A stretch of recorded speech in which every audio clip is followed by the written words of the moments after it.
Hello, class. This is Mr. Hart. In this podcast, I want to go over what we covered in the new chapter, the Earth, Sun, and Moon system.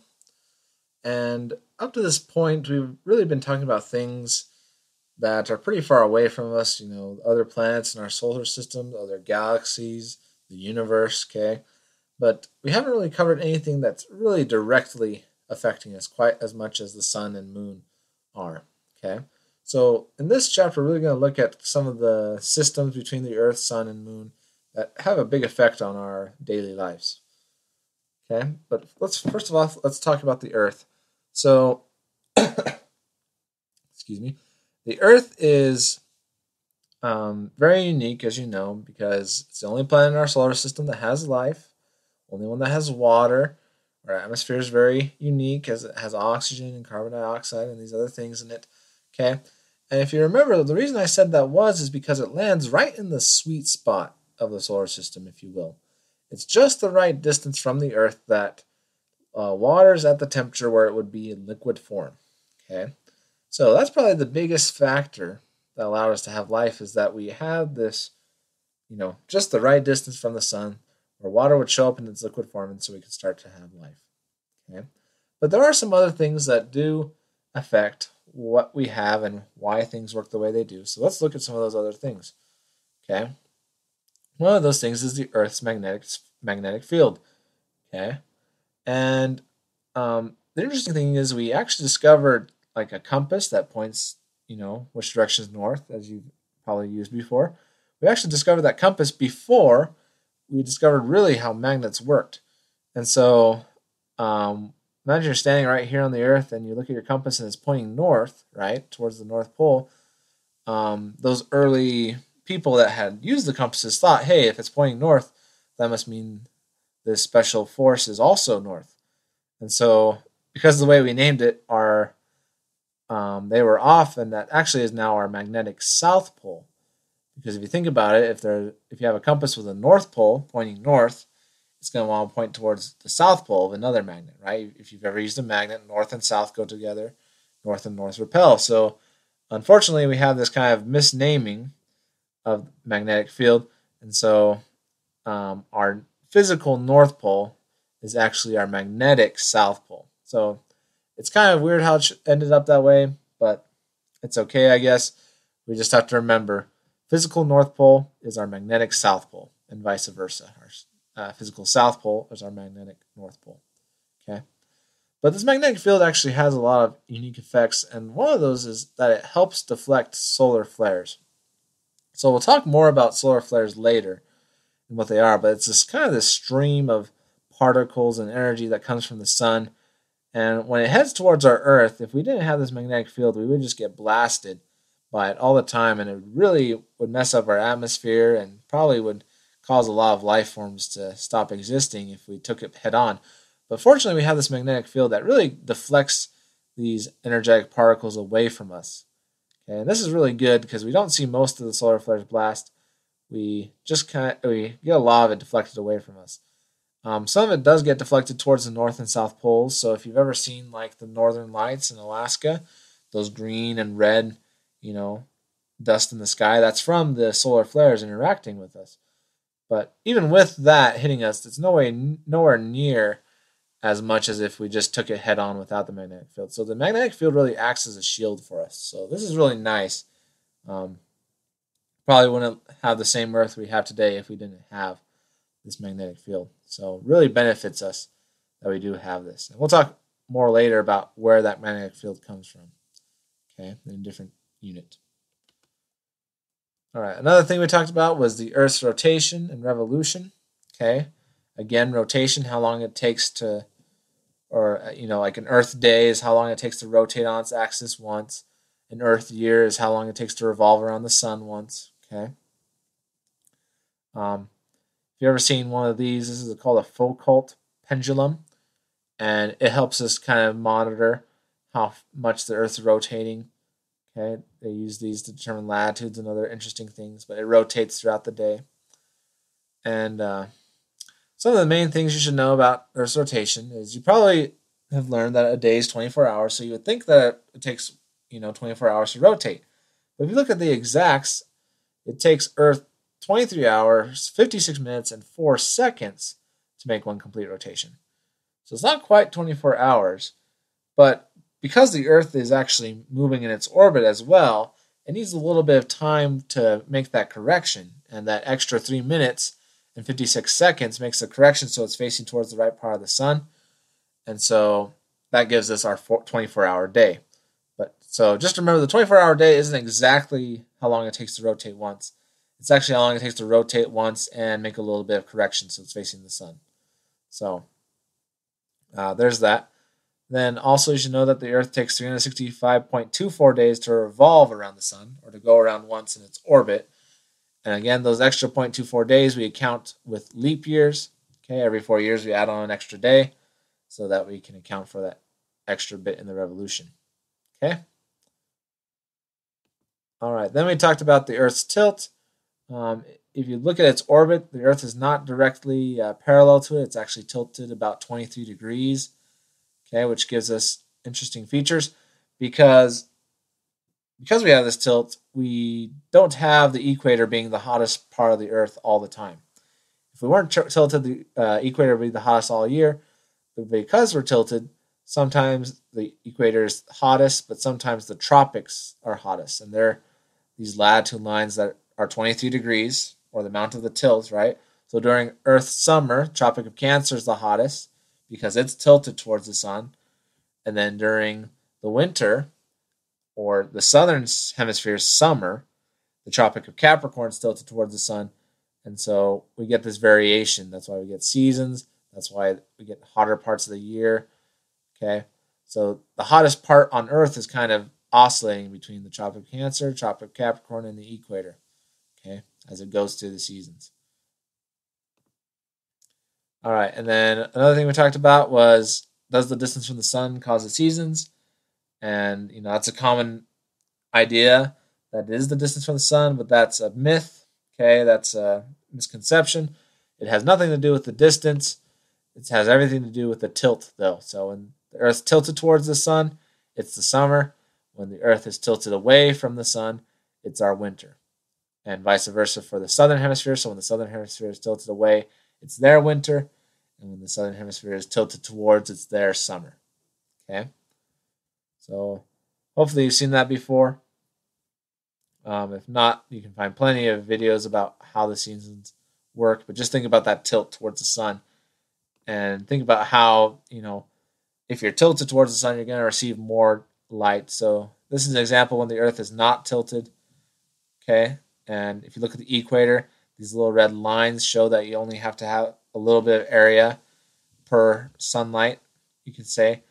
So the highest intensity sunlight's going to be here because you can get a lot of light in one little area. But over here, it's going to be spread out at the poles, you see. So one of these light beams, you could say, has to cover a lot more area, so the light's going to be a lot less intense. Okay, so you really think about it, it just makes sense that the more you're tilted towards the sun, the more intense the light's going to be at that point. And so as we revolve around the sun, we get these different seasons. Okay. Then we talked about some vocabulary you should know. Okay, like axis is the line that the Earth rotates on. A hemisphere is one half of a planet. A revolution is a planet's orbit around the sun. A planet's year is how long it takes that planet to revolve around the sun. And the planet's day is how long it takes the planet to make one complete rotation. Okay, so these are just some common terminology that we'll use. All right, then the next thing we talked about was the moon. Okay, and the moon's very interesting. I often ask students which side they think the front and back is. A lot of students think that this is the back because they think these black spots are craters, but these black spots aren't craters. They're actually these features called Maria, and we'll get to those in a second, but they're actually lava pits, and these little white dots are comets. So this is actually the front side with all this interesting activity, and this is the back side that's constantly being hit with comets and asteroids and meteors. And so really interesting to see that one side's so different from the other. We're going to look at why that is. Before we get into that, though, let's talk about the phases of the moon. Okay, when you look at the night sky, you'll see different phases or different amounts of the moons you'll see each time. And if you really think about why the moon has phases, it's because of the shadow that is cast on it from the sun, or in other words, how the sun's light is being reflected. Okay. So as the moon goes from position 1, position 2 to position 3, so on to position 8, okay, this green part represents the shadow of the sun. This white part represents what we see. So for example, in position 1, the whole side is dark towards us. Okay, the shadow's towards us, so we won't see anything. So that's a new moon. At stage 2, we can only see this tiny sliver. The rest is shadow, so we see what we would see a crescent, right? Just that tiny sliver. Then here we see 1/2 shadow, 1/2 light, so that would be our quarter moon, and so on. And so right here, this is a full moon, okay, and then it goes back into a new moon. So it goes through these phases. It's consistent, and we can see down here kind of the cycle it goes through as it goes from waxing to waning, okay, or from new moon to full moon and back. Okay, so it's just caused by the sun and how it's reflecting off the moon relative to us. Okay, so hopefully that makes sense. Hopefully you know the different phases of the moon by now. Okay, if not, study these up. You should be able to identify these phases of the moon. Okay. Another misconception a lot of people have is we see a lot of popular movies and popular culture this idea of a dark side of the moon. You know, Pink Floyd had an album called Dark Side of the Moon. There was a Transformers movie recently called The Dark Side of the Moon. But if you think about it, there's not really a dark side of the moon. If you look at this picture, at some point, all parts of the moon are going to see some light. Okay, this black side represents the far side of the moon, but at some point, every part of the moon sees light. There's not like one side that never sees the sun and another side that always sees the sun.